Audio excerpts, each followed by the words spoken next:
Praise the lord. సర్వశక్తిమంతుడైన యేసు ప్రభువారి నామమున మీకు అందరికీ శుభములు, వందనాలు తెలియజేస్తున్నాను. ప్రియులారా, దేవుడు మనకు అనుగ్రహించిన ఈ రోజును బట్టి దేవునికి స్తోత్రం. మనం ప్రార్థన చేసుకొని ప్రార్థనా పోరాటాన్ని ప్రారంభించుకుందాం. దయచేసి అందరూ కూడా కళ్ళు మూసుకొని ప్రార్థనలో ఏకీభవించండి. ప్రేమ కలిగిన మా తండ్రి పరిశుద్ధుడా, మీకు స్తోత్రం చెల్లిస్తున్నావు నాయన. నీ దాసుని ద్వారా ఈ ప్రార్థనా పోరాటాన్ని ప్రారంభించుటకు కృప చూపించినందుకై స్తోత్రాలు. అనేక మందికి ఆశీర్వాదకరంగా దీవెనకరంగా ఉంచినందుకు స్తోత్రం. ఈరోజు నాయన ముఖ్యంగా మీ నామమును గణపరుస్తూ మీ వాక్యాన్ని ధ్యానిస్తూ ప్రార్థిస్తూ ఉండగా నీ కృప కనికరం మాకందరికి తోడుగా ఉంచండి. అనేక మంది జాయిన్ అయి దీవించబడడానికి సహాయం చేయమని యేసుక్రీస్తు ప్రభువు నామంలో ప్రార్థించడుగుచున్నాం తండ్రి, ఆమెన్.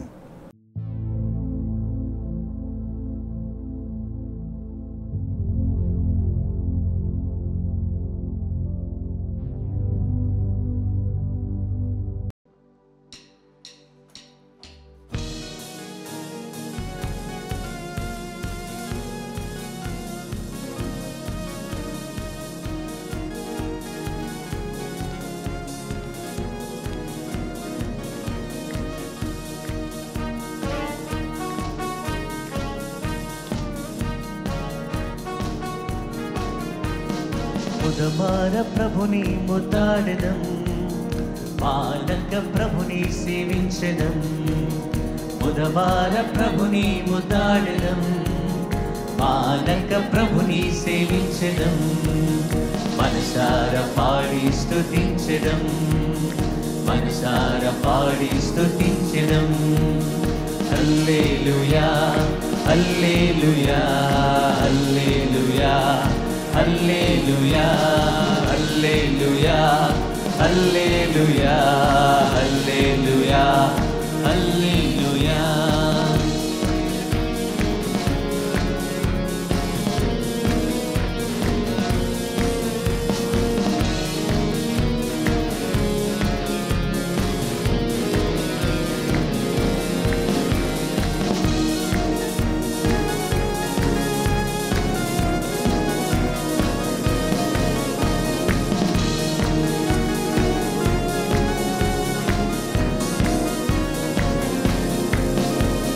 సృష్టికి మూలము నీవేనయ్యా, మము సృజించిన మా యేసయ్యా.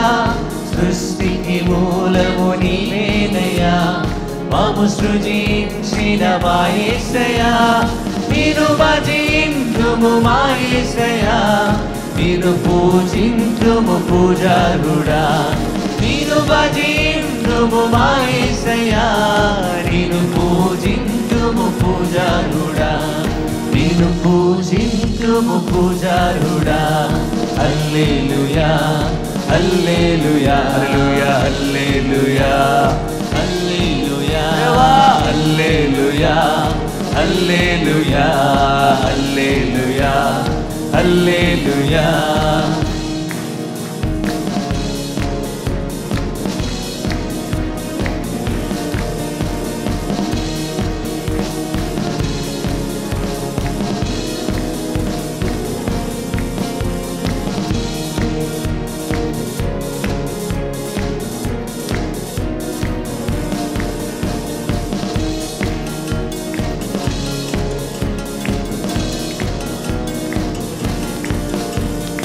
పాపికి ఆశ్రయం నీవేనయ్యా, మము రక్షించిన మా యేసయ్యా.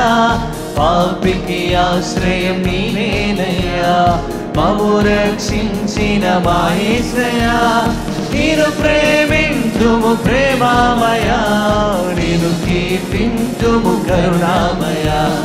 నిన్ను ప్రేమింతుము ప్రేమామయా, నిన్ను కీర్తింతుము కరుణామయా. నిన్ను కీర్తించుము కరుణామయా. హల్లెలూయా పాడదాం. హల్లెలూయా అందరూ స్వరమెత్తి. హల్లెలూయా హల్లెలూయా హల్లెలూయా హల్లెలూయా హల్లెలూయా హల్లెలూయా హల్లెలూయా. ఆరాధ్య దైవము నీవేనయ్యా, ఇహ పరములలో మా యేసయ్యా. ఆరాధ్య దైవము నీవేనయ్యా ఇహ పరములలో మా యేసయ్యా ఆరాధింతుము మా యేసయ్యా ఆనందముతో అనునిత్యము ఆరాధింతుము మా యేసయ్యా ఆనందముతో అనునిత్యము ఆనందముతో అనునిత్యము హల్లెలూయా హల్లెలూయా హల్లెలూయా హల్లెలూయా దేవా హల్లెలూయా హల్లెలూయా హల్లెలూయా హల్లెలూయా ముదమార ప్రభుని ముద్దాడడం మానక ప్రభుని సేవించడం ముదమార ప్రభుని ముద్దాడడం మానక ప్రభుని సేవించడం మనసార పాడి స్తుతించడం మనసార పాడి స్తుతించడం హల్లెలూయా హల్లెలూయా హల్లెలూయా హల్లెలూయా హల్లెలూయా హల్లెలూయా హల్లెలూయా హల్లెలూయా హల్లెలూయా హల్లెలూయా హల్లెలూయా అత్యున్నత సింహాసనముపై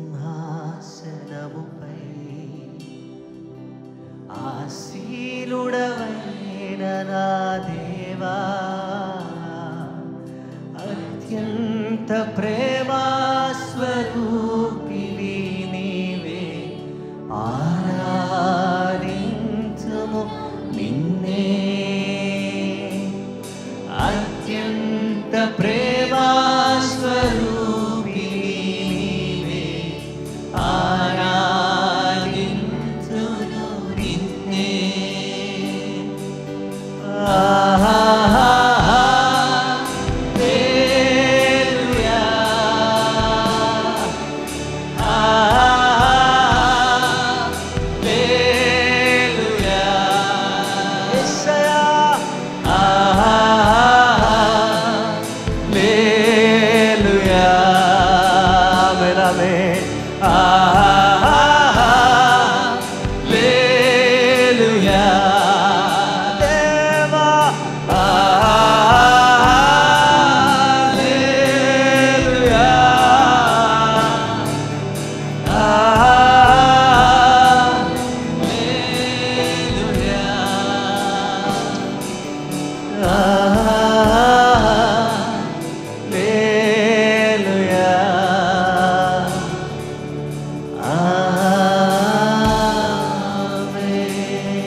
Worship you, Lord.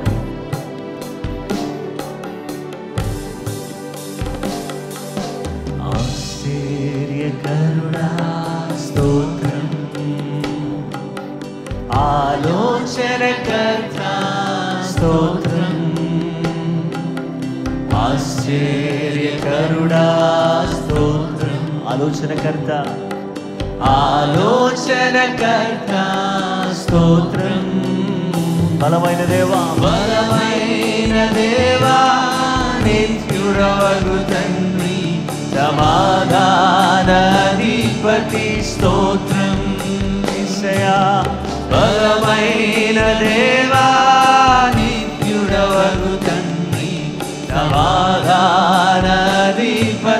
స్తోత్రం అవేరా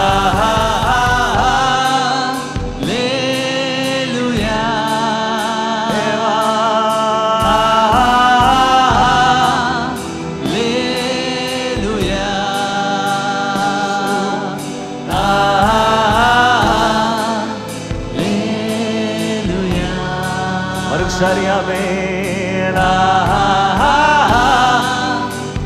హల్లెలూయా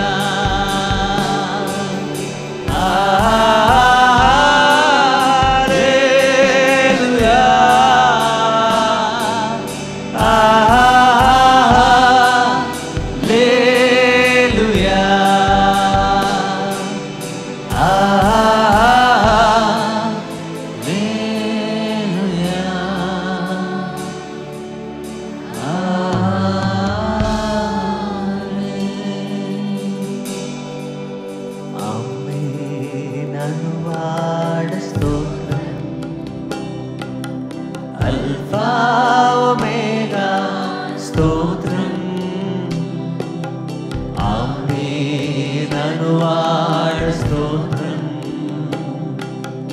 అల్ఫా ఒమేగా స్తోత్రం. మరొకసారి ఆమేన్ అనువాడా.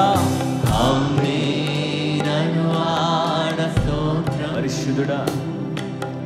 అల్ఫా ఒమేగా స్తోత్రం. సగమంతా ఆమేన్ ఆమేన్ ఆమేన్ అనువాడా స్తోత్రం. అల్ఫా ఒమేగా స్తోత్రం. అగ్ని జ్వాలల వంటి కన్నులు గలవాడా అత్యున్నతుడా స్తోత్రం. యేసయ్యా. అగ్ని జ్వాలల వంటి కన్నులు గలవాడా అత్యున్నతుడా స్తోత్రం.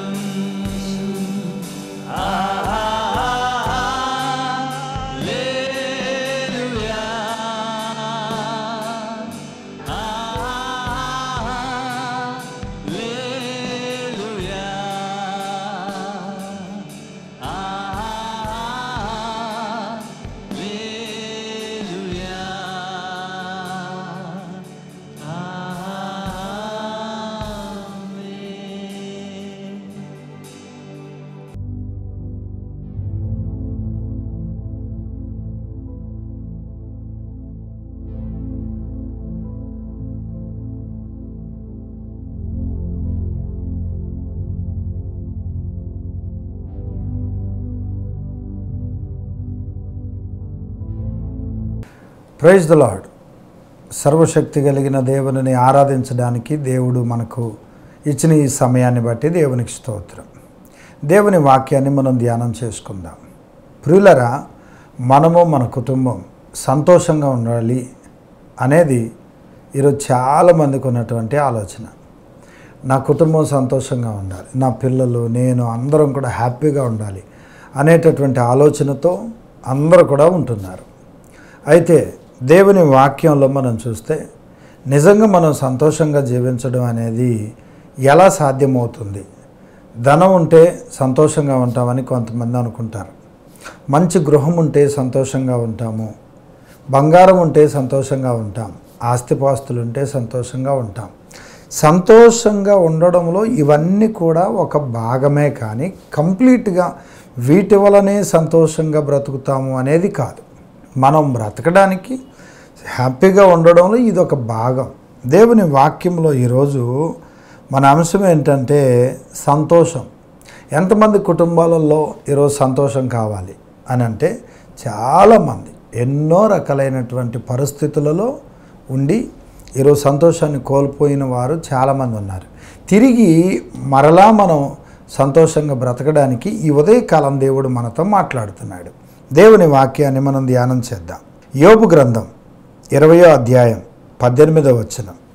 దేని కొరకు వారు ప్రయాసపడి సంపాదించి ఉండిరో దానిని వారు అనుభవింపక మరలా అప్పగించెదరు.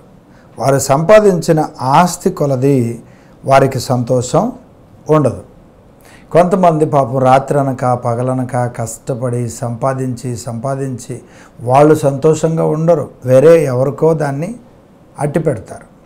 కాబట్టి ఆస్తి కొలది సంతోషము ఉండదు, ఆస్తిలో సంతోషం లేదు. మరి ఎట్లా? ఆస్తి ఉన్నా కూడా సంతోషం లేని వారు చాలామంది ఉన్నారు. ఆస్తి ఉంది కానీ హృదయంలో ఏముండట్లేదంటే సంతోషం ఉండట్లేదు. యోబు గ్రంథం 20వ అధ్యాయం 4వ వచనం. దుష్టులకు విజయము కొద్ది కాలమే ఉండును, భక్తిహీనులకు సంతోషము నిమిషం మాత్రమే ఉండును. భక్తి లేని వారికి సంతోషం ఒక నిమిషమే ఉంటుందట. ప్రియులరా, మనం సంతోషంగా బ్రతికినప్పుడు మనం ఎక్కువ సంవత్సరాలు బ్రతికే అవకాశం ఉంది. సంతోషంగా ఉన్నప్పుడు ఆరోగ్యంగా ఉండే అవకాశం ఉంది. సంతోషంగా ఉన్నప్పుడు మనము మన కుటుంబాలు అనేక మందికి దీవెనకరంగా ఉండే అవకాశము ఉంది. కనుక సంతోషం అనేటటువంటి మాటను మనం తీసుకుంటే అందరూ కూడా ఈరోజు దీని మీదే బేస్ అయి ఉన్నారు. నేను సంతోషంగా ఉండాలంటే ఏం చేయాలి, ఎక్కడికి వెళ్ళాలి? మీరు హ్యాపీగా ఉంటారు, మీరు సంతోషంగా ఉంటారు, మీరు ఫలాంది చేయండి అంటే అది ఎంత ఖర్చు అయినా చేస్తారు. మీరు సంతోషంగా ఉంటారు, ఈ ఇల్లు తీసేసి మళ్ళీ ఇక్కడ ఇల్లు కట్టుకోండి, ఈ విధానంలో కట్టండి అంటే కట్టేస్తారు. మీరు సంతోషంగా ఉంటారు, ఇంత అమౌంట్ ఇచ్చి ఇది కొనండి, ఇది కొని మీ ఇంట్లో పెట్టుకోండి, మీరు సంతోషంగా ఉంటారంటే అలాగే చేస్తున్నారు. కనుక సంతోషం అనేటటువంటిది ప్రజలు ఆశపడే కొద్దీ అది దూరం అయిపోతుంది. అందుకనే దేవుడు కొన్ని విషయాలు ఈరోజు మనతో మాట్లాడాలని ఆశపడుతున్నాడు. దేవునికి స్తోత్రం. మరి కొంతమంది సంతోషంగా ఉంటారు, అయితే ఆ సంతోషమే వారికి వ్యసనంగా మారే అవకాశం కూడా ఉంది. సామెతల గ్రంథం 14వ అధ్యాయం 13వ వచనం, ఒకడు పైకి నవ్వుచుండినను హృదయమున దుఃఖం ఉండొచ్చు. పైకి హ్యాపీగా మాట్లాడుతున్నప్పటికీ కూడా, సంతోషంగా కనబడుతున్నప్పటికీ కూడా హృదయంలో దుఃఖము ఉండి ఉంటుంది. చాలామంది పైకి అలా ఉంటారు. దేవుని వాక్యం తెలియజేస్తుంది, సంతోషము తుదకు వ్యసనమవుతుంది. లోపల సంతోషం లేకుండా పైన ఎంత సంతోషంగా ఉన్నా కనిపించినా అది వ్యర్థమే. అయితే మనం సంతోషంగా బ్రతకడానికి మనం చేయాల్సిన పని ఏంటంటే, ఎలాంటి బంధకాలలో మనం ఉన్నామో, ఏ విధమైన మైండ్ సెట్ కలిగి ఉన్నామో ఒకసారి మనం తెలుసుకోవాలి. దేవుని వాక్యం ఈ విధంగా తెలియచేస్తుంది. యెషయా గ్రంథం 51వ అధ్యాయం 11-12 వచనాలు చదువుతున్నాను. యెహోవా విమోచించిన వారు సంగీత నాదములతో సియోనుకు తిరిగి వచ్చెదరు. నిత్య సంతోషము వారి తలల మీద ఉండును. వారు సంతోషానందము గలవారు అగుదురు. దుఃఖమును నిట్టూర్పును తొలగిపోవును. మీరు సంతోషముగా దుఃఖమును నిట్టూర్పును తొలగిపోవును అని దేవుని వాక్యం తెలియచేస్తుంది. దేవుడు మనకు సంతోషం ఇవ్వాలి అని చూస్తున్నాడు. మనం సంతోషంగా ఉండాలని దేవుడు చూస్తున్నాడు. అయితే దానికి మనం చేయాల్సింది ఏంటంటే, మొదటి విషయం విమోచింపబడాలి. Praise the lord. దేని చేత పట్టబడ్డారో, దేనిని దేవునికి ఇష్టం లేనిది, మనల్ని నష్టపరిచేది ఏది మన దగ్గర ఉందో, దేని ద్వారా మనం పట్టబడ్డామో కట్టబడ్డామో దాని నుంచి కంప్లీట్గా మనం విమోచింపబడాలి. చాలాసార్లు మనకున్నటువంటి కొన్ని పరిస్థితులను కొన్ని విషయాలను మార్చుకోవడానికి ఇష్టపడం.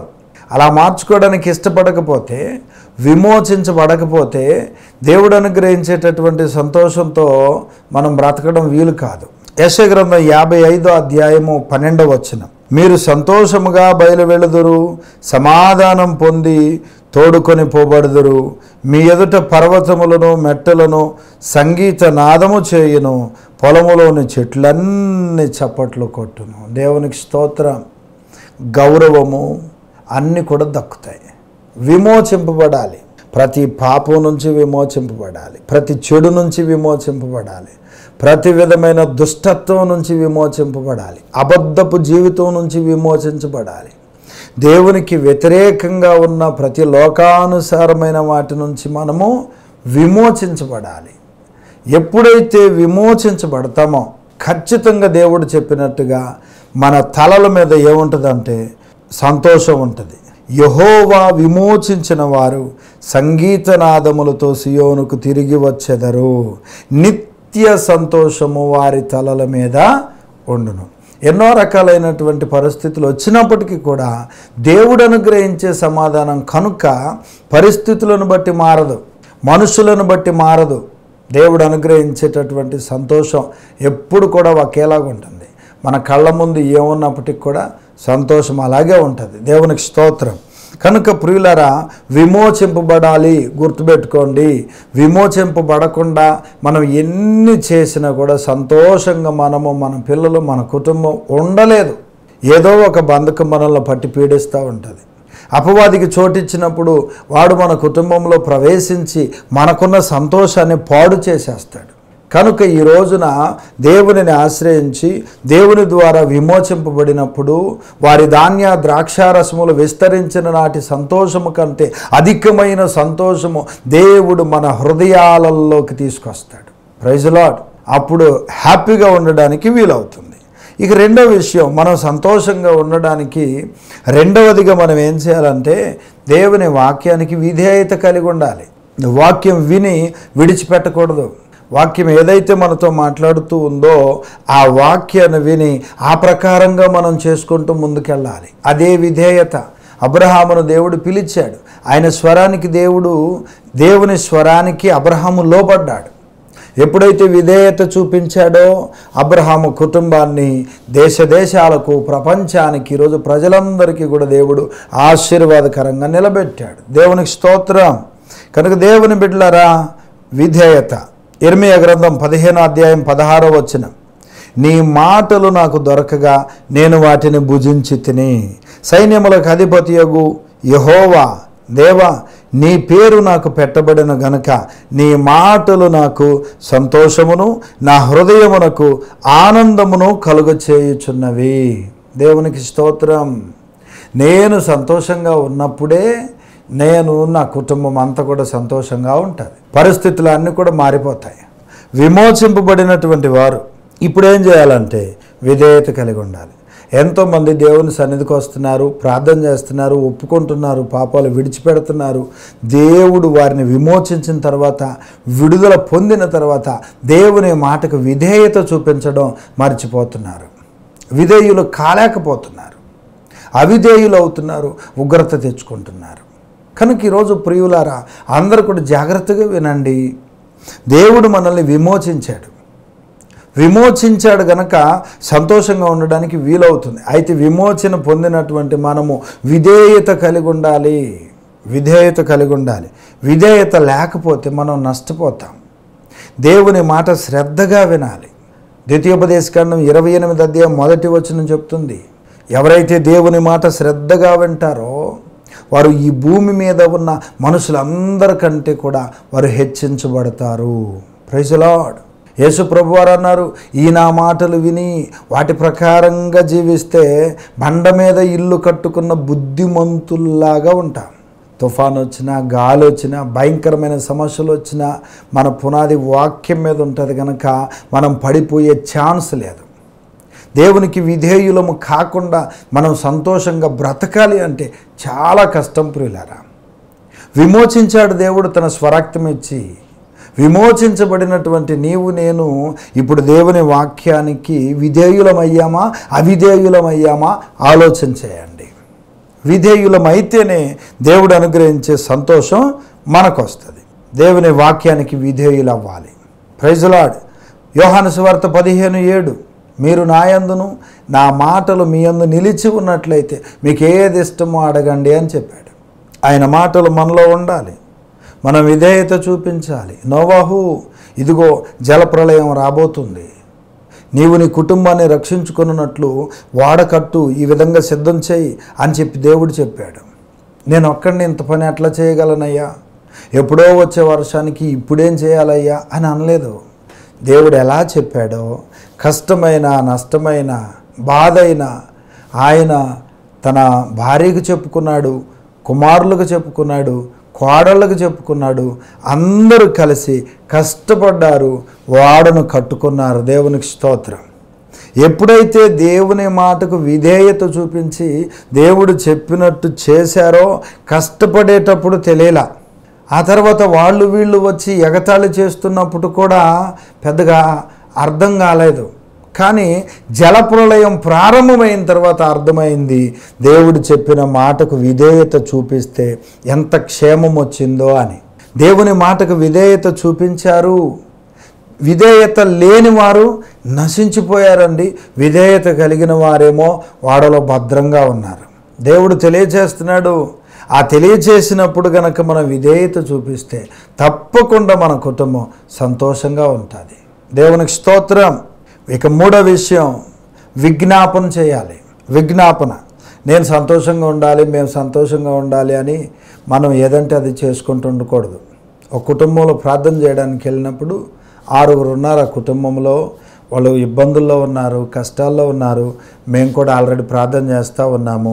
అయితే ఇంటి దగ్గరికి వెళ్ళినప్పుడు దేవుని బిడ్డలారా వాళ్ళ 6 వైపు చూస్తే 6 కాళ్ళకు దారాలు ఉన్నాయి. ఏంటి ఇలా కట్టుకున్నారు అని అంటే వాళ్ళని అడిగితే చాలా కష్టాలు ఉన్నాయి పాస్టర్ గారు, ఇదిగో ఇలా కట్టుకుంటే వాళ్ళు ఇచ్చే కట్టుకుంటే అవన్నీ తొలగిపోతాయని చెప్పారు అని అన్నారు.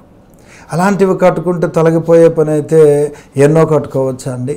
కానీ దేవుడు తన వాక్యం ద్వారా తెలియజేస్తున్నాడు, విమోచింపబడాలి. విమోచింపబడిన వారు విధేయత కలిగి ఉండాలి. విధేయత కలిగినటువంటి వారు విజ్ఞాపన చేస్తుండాలి. దేవుడికి చెప్పాలి, ప్రభువా నా పరిస్థితి ఇది, నేను ఇలా ఉన్నాను, నా కుటుంబం సంతోషం లేదు, దుష్టుడు సంతోషాన్ని దొంగిలించేశాడు. ఆనాడు ఆదాము హవ్వ ఇద్దరు కూడా సంతోషంగా దేవునితో ఉంటే ఆ సంతోషాన్ని దొంగిలించేశాడు కదా. అలాగే మా కుటుంబం కూడా అలాగుంది, తిరిగి సంతోషంతో కట్టునాయన. మనం విజ్ఞాపన చేస్తున్నప్పుడు దుష్టుడైన అపవాదిని దేవుడు వాడి దగ్గర ఉన్నటువంటి మన సంతోషాన్ని వాడు దొంగిలించాడు. తిరిగి మరలా దేవుడు మనకు ఆ సంతోషాన్ని ప్రసాదిస్తాడు. దేవునికి స్తోత్రం. మొదటి తెస్సలోనికలకు రాసిన పత్రిక 5వ అధ్యాయం 16వ వచనం నుండి, ఎల్లప్పుడూ సంతోషంగా ఉండుడి, ఎడతెగక ప్రార్థన చేయుడి, ప్రతి విషయమునందు కృతజ్ఞతాస్తుతులు చెల్లించుడి, ఇలాగు చేయుట యేసుక్రీస్తునందు మీ విషయంలో దేవుని చిత్తం. ఎప్పుడు సంతోషంగా ఉండండి, సంతోషంగా ఉండండి, ప్రార్థన చేయండి, ఎడదెగక ప్రార్థన చేయండి, విజ్ఞాపన చేయండి, కృతజ్ఞతలు చెల్లించండి అని అపోస్తులుడైన పౌలు తెలియజేస్తున్నాడు. విజ్ఞాపన మనకున్న ప్రతీది కూడా దేవుడికి చెప్పుకుంటాం. మనుషుల కోసం, నశించిపోతున్న వాళ్ళ కోసం విజ్ఞాపన. ఎంతమంది బాగుపడాలని మనం విజ్ఞాపన చేస్తామో అది మనం సంతోషంగా ఉండేటట్టు చేస్తుంది. ఇతరుల మేలు మనం కోరుకున్నప్పుడు, ఇతరుల రక్షణ మనం కోరుకున్నప్పుడు, నశించిపోతున్న వాళ్ళందరూ కూడా రక్షించబడాలనే తపనతో మనం విజ్ఞాపన చేస్తున్నప్పుడు దేవుడు మనల్ని సంతోషంగా ఉండేటట్టు చేస్తాడు. Praise lord. దుష్టుడు ఎన్ని ఆటంకాలు తీసుకొచ్చినా మనం విజ్ఞాపన చేస్తున్నప్పుడు, దేవుని సన్నిధిలో మొర్ర పెడుతున్నప్పుడు, ప్రార్థన చేస్తున్నప్పుడు ప్రతి పరిస్థితి కూడా మారిపోయి తిరిగి దేవుడు మనకు సంతోషాన్ని అనుగ్రహించే దేవుడుగా ఉన్నారు. చాలాసార్లు ఆలోచన చేస్తూ ఉంటాం, బాధ వచ్చింది, కష్టం వచ్చింది, ఎట్లా సంతోషం లేదు. అప్పుడు సంతోషంగా ఉన్నాం కుటుంబం అంతా, ఇప్పుడు సంతోషంగా లేం, వారి దారి వారిదే, వీరి దారి వీరిదే. ఏంటి అసలు పరిస్థితి అంటే విజ్ఞాపన చేయడం ప్రారంభించు, బలిపీఠం కట్టడం ప్రారంభించు, ప్రార్థనా బలిపీఠం ధూపం వేయడం ప్రారంభించు. తిరిగి దేవుడు అద్భుతమైనటువంటి సంతోషముతో నీ కుటుంబాన్ని నింపుతాడు. దేవునికి స్తోత్రం. విజ్ఞాపన దేవుని వాక్యంలో మనం చూస్తే విజ్ఞాపన ఇవన్నీ చేసిన తర్వాత మొదటగా విమోచింపబడాలి అని చెప్పాం. తర్వాత వాక్యానికి విధేయత చూపించాలి, విజ్ఞాపన చేయాలి. ఈ 3 చేసుకుంటూ వచ్చిన తర్వాత విశ్వాసం కలిగి జీవించాలి. ఇప్పుడు దేవునికి స్తోత్రం. ఏ పరిస్థితి వచ్చినా నా దేవుడు చాలిన దేవుడు, తగిన సమయం ఉంది, నన్ను విడిపిస్తాడు. ఆ మాట మన హృదయంలోకి వచ్చినప్పుడు ఎంత ధైర్యముతో సంతోషంగా ఉంటామంటే చెప్పలేనంత సంతోషం. హెబ్రీ పత్రిక 10వ అధ్యాయం 38వ వచనం, నా ఎదుట నీతిమంతుడైన వాడు విశ్వాస మూలముగా జీవించును, కానీ అతడు వెనుక తీసిన ఎడల అతని యందు నా ఆత్మకు సంతోషం ఉండదు అని అంటాడు. దేవుడు సంతోషంగా లేకపోతే మనం సంతోషంగా ఉండలేం. ఎవరిని బట్టి దేవుడు సంతోషిస్తాడో వాళ్లకు దేవుడు సంతోషాన్ని ఇస్తాడు. కనుక ఈ ఉదయకాలం ప్రియులారా, మనం విమోచింపబడాలి, విధేయులం అవ్వాలి, విజ్ఞాపన చేయాలి, విశ్వాసంతో బ్రతకాలి. అప్పుడు దేవుడు అద్భుతమైనటువంటి సంతోషం తిరిగి మన కుటుంబానికి దయచేస్తాడు. ఈ విధంగా మనందరం కూడా జీవించుదుముగాక. దేవుడు అనుగ్రహించేటటువంటి సంతోషం మనం పొందుకొని మన కుటుంబాలు ఆశీర్వాదకరంగా ఉందుము కాక. ప్రార్థన చేద్దామా?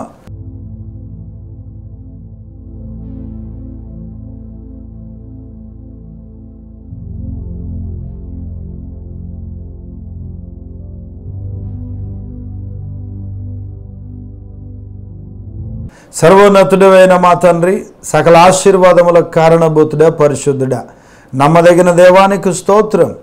ఎంతోమంది సంతోషం కోల్పోయి ఈరోజు అనేక రకాలైనటువంటి బాధల్లో, సమస్యల్లో, అనాలోచనల్లో ఉన్నారు. వాటన్నిటిని కూడా తొలగించండి. మా ప్రియులందరినీ నైనా సంతోషంగా నిన్ను ఆరాధించే కృపద ఇచ్చే ప్రభువా, మీకు స్తోత్రాలు. విమోచించబడడానికి, విధేయులు అవ్వడానికి, విజ్ఞాపన చేయడానికి, విశ్వాసంతో బ్రతకడానికి మీరే కృప చూపించండి. ఈ ఉదయకాలం ఒక్కొక్కరిని దర్శించమని ప్రార్థిస్తున్నా, ఒక్కొక్కరిని తాకమని ప్రార్థన చేస్తున్నా, ఒక్కొక్కరిని బలపరచమని ప్రార్థన చేస్తున్నాం తండ్రి. అయ్యా నీకు స్తోత్రాలు. విత్తబడిన వాక్యం అందరి హృదయములలో నీరు కట్టి ఫలింపు చేసి దీవించమని ప్రార్థన చేస్తూ యేసు నామములో అడుగుచున్నాము తండ్రి. ఆమేన్.